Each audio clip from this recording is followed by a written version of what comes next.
ఓం గం గణపతయే నమః. శ్రీమాత్రే నమః.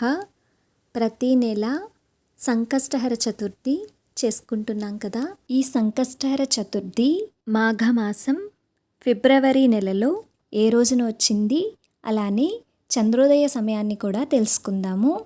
చవితి తిథి బుధవారం రాత్రి 1:50 నుండి శుక్రవారం తెల్లవారుజామున 2:40 వరకు ఉంది.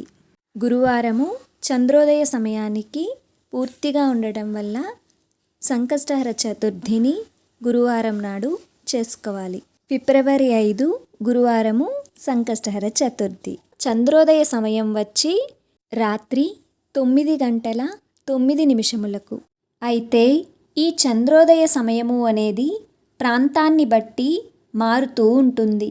ఆ చంద్రోదయ సమయము అనేది మారినప్పుడు గంటలలో మార్పు అనేది ఉండదు, కేవలం నిమిషాలలో మాత్రమే మార్పు ఉంటుంది. అలా మనందరము సంకష్టహర చతుర్థిని చేసుకుందాము, గణపతి అనుగ్రహాన్ని పొందుదాము. అన్నిటికంటే మనం భక్తి, ఏకాగ్రత, శ్రద్ధతో చేసుకుందాము. ఓం శ్రీమాత్రే నమః.